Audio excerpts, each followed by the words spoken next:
मादा कंगारुओं की 3 योनि और 2 गर्भाशय होते हैं। मादा कंगारुओं की गर्भधारण अवधि 31 से 26 दिनों की होती है। दुनिया के तीसरा सबसे बड़े मार्सुपियल वेस्टर्न ग्रे कैंगरू है। ये अपने पूर्वी समकक्ष से थोड़े छोटे होते हैं और इनका वजन 110 पाउंड या 50 किलो तक हो सकता है। नर कंगारू मादा कंगारू से ऊंचे और भारी होते हैं। जंगल में कंगारू का जीवन काल लगभग 6 साल होता है। चिड़ियाघर में रहते हुए पूरी देखरेख में ये 20 साल तक जीवित रह सकते हैं। कंगारू मुख्य रूप से ऑस्ट्रेलिया में पाए जाते हैं, लेकिन अन्य स्थान पर भी इनकी कुछ प्रजातियां देखने को मिलती हैं, जैसे पापुआ न्यू गिनी में। पापुआ न्यू गिनी में पाई जाने वाली कंगारू की प्रजाति ट्री कंगारू है। प्रजाति अनुसार कंगारू लगभग 5 से 6 फीट 1.5 मीटर से 1.8 मीटर तक लंबे हो सकते हैं। इनका वजन 50 से 120 पाउंड 23 किलोग्राम से 55 किलोग्राम तक हो सकता है। कंगारुओं की सबसे बड़ी प्रजाति रेड कंगारू है और सबसे छोटी प्रजाति कस्तूरी चूहा कंगारू मस्की रैट कैंगरू है। कंगारुओं के बारे में एक अजीब बात यह है कि वे जमीन पर चलते समय अपने पिछले पैरों को अलग अलग नहीं हिला सकते, लेकिन पानी में वे पिछले पैरों को अलग अलग हिला सकते हैं, जो उन्हें तैरने में मदद करता है। अधिकांश कंगारू लेफ्ट हैंडेड होते हैं।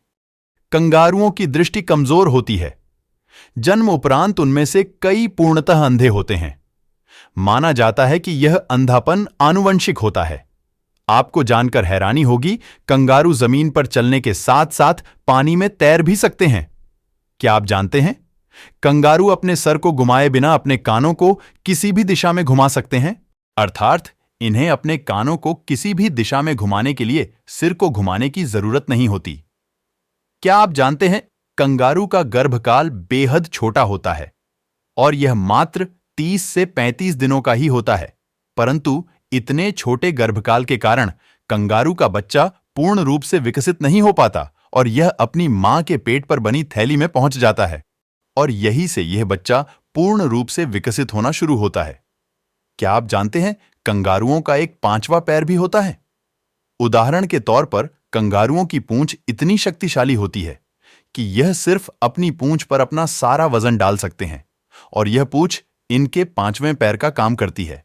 4 माह के होने के बाद वे थैली में से थोड़ी थोड़ी देर के लिए बाहर आने लगते हैं। समय के साथ वे थैली के बाहर अधिक समय बिताने लगते हैं और बहुत कम थैली में वापस आते हैं। अंततः वे थैली को स्थायी रूप से छोड़ देते हैं।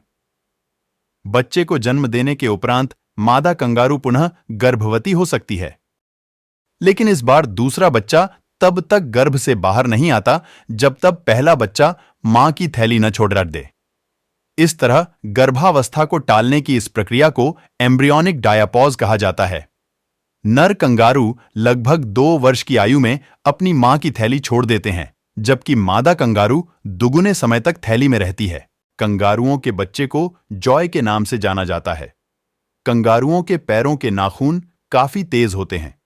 एक दूसरे या शिकारी जानवरों से भिद्दंत होने पर वे इसका इस्तेमाल करते हैं।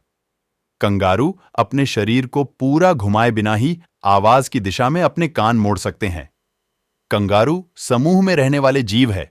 वे अकेले रहना पसंद नहीं करते। नर और मादा मिलकर लगभग 10 के समूहों में रहते हैं। समूह का सबसे मजबूत और सबसे बड़ी उम्र का कंगारू समूह का मुखिया होता है। समूह के मुखिया को ही मादा के साथ संभोग का अधिकार होता है। जमीन पर कंगारू अपने दोनों पैरों पर चलते हैं, लेकिन पानी में तैरते वक्त यह अपने चारों पैरों का इस्तेमाल करते हैं।